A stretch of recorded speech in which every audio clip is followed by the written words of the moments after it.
Hello दोस्तों, स्वागत है आप सभी का एक बार फिर मेरे इस यूट्यूब चैनल CGPSC नोट्स में। दोस्तों, आज हम पढ़ने वाले हैं सोना खान का विद्रोह, जो कि एग्ज़ाम के पॉइंट ऑफ व्यू से बहुत ही इम्पोर्टेंट है। इसमें से हर बार एक दो क्वेश्चन आते ही हैं। तो चलिए शुरू करते हैं सोना खान का विद्रोह। देखते हैं सोना खान का विद्रोह कैसे हुआ था और क्यों हुआ था। 1855 ईस्वी के आरंभ के समय सोना खान के जमींदार वीर नारायण सिंह थे। इन्होंने 35 वर्ष की आयु में अपने पिता राम राय की मृत्यु के पश्चात जमींदारी का कार्यभार ग्रहण किया था। क्योंकि इस जमींदारी से अंग्रेजों को कोई टकोली प्राप्त नहीं होती थी, इसलिए अंग्रेज इस जमींदारी से चिढ़ते थे तथा इस जमींदारी को अंग्रेज अपनी सहायता नहीं देते थे। तथा सोना खान का जमींदार वीर नारायण सिंह, जो कि लोगों में बहुत ही लोकप्रिय थे तथा यह जनहित कार्यों में रुचि रखते थे, इसलिए अंग्रेज जमींदार वीर नारायण सिंह से चिढ़ते थे। एक समय दुर्भाग्यवश 1856 ईस्वी में इस क्षेत्र में भीषण अकाल पड़ा तो लोग भूख से मरने लगे। तभी वीर नारायण सिंह ने लोगों की जान बचाने के लिए कसडोल के एक व्यापारी जिनका नाम माखन लाल था, उनका गोदाम से अनाज निकालकर भूखी प्रजा में बांट दिया।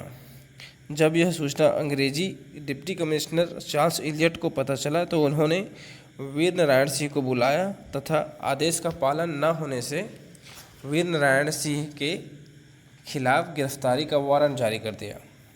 तथा अंग्रेज पहले से ही इस जमींदारी से चिढ़ते थे तथा वीर नारायण सिंह के बारे में शासकीय बयान में यह लिख दिया गया कि वीर नारायण सिंह को गलत ठहराया गया, जिसमें कहा गया कि वीर नारायण सिंह ने माखनलाल के गोदाम को ज़बरदस्ती लूटकर लोगों में बांट दिया तथा गोदाम का अनाज खाली कर दिया।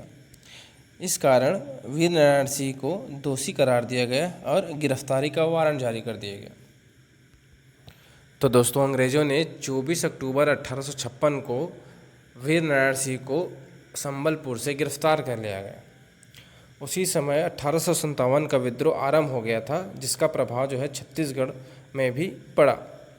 तो वीर नारायण सिंह कुछ माह जेल में रहने के बाद उनकी सहायता से 28 अगस्त 1857 को रायपुर जेल से फरार हो गए। वीर नारायण सिंह के जेल से फरार होने के बाद वीर नारायण सिंह ने कुछ सैनिकों को इकट्ठा करके अंग्रेज़ों के खिलाफ विद्रोह कर दिया तथा उसके बाद कुछ माह दोनों समूह में घमासान युद्ध के पश्चात वीर नारायण सिंह पराजित हुए तथा अंग्रेज़ों ने 10 दिसंबर 1857 को वीर नारायण सिंह को रायपुर के जय स्तंभ चौक के पास फांसी दे दिया। तो छत्तीसगढ़ का स्वतंत्रता संग्राम का प्रथम शहीद वीर नारायण सिंह हुआ। दोस्तों, सोना खान के विद्रोह में इतना ही। सोना खान विद्रोह से रिलेटेड एग्ज़ाम में कुछ प्रश्न पूछे जाते हैं, जैसे सोना खान का विद्रोह का स्थान कहाँ है। तो सोना खान, जो कि बलौदाबाजार ज़िले में आता है। सोना खान विद्रोह के नेता का नाम वीर नारायण सिंह है, जो कि तथा कसडोल के जमींदार का नाम पूछा जाता है, जो कि माखन लाल है। वीर नारायण सिंह को गिरफ्तार करने में देवरी के जमींदार ने सहायता की है, जिसका नाम महाराष्ट्र है, जो कि इनके रिलेशन के ही थे। वीर नारायण सिंह को गिरफ्तार होने में कुछ जमींदारियों ने अंग्रेज़ों का साथ दिया था, जिसका नाम जमींदारी देवरी, भिलाईगढ़, भटगांव और कटेंगी। इन जमींदारियों ने अंग्रेज़ों का साथ देकर वीर नारायण सिंह को पराजित करने में सहायता की, क्योंकि ये जमींदारी वीर नारायण सिंह से चिढ़ते थे तथा यह अंग्रेज़ों के अधीन थे। प्रथम डिप्टी कमिश्नर, जो कि चार्ल्स इलियट थे। रायपुर के जेल के प्रमुख थे कैप्टन स्मिथ, जो कि गिरफ्तारी का वारंट जारी किए थे। और 24 अक्टूबर 1856 को वीर नारायण सिंह पहली बार संबलपुर से गिरफ्तार हुए थे तथा 10 दिसंबर 1857 को उन्हें फांसी दी गई थी रायपुर के जय स्तंभ चौक पर। तथा एक महत्वपूर्ण प्रश्न, छत्तीसगढ़ स्वतंत्रता संग्राम का प्रथम शहीद, जो कि वीर नारायण सिंह को माना जाता है, जो कि एग्ज़ाम में पूछा जाता है। तो सोना खान के विद्रोह में बस इतना ही।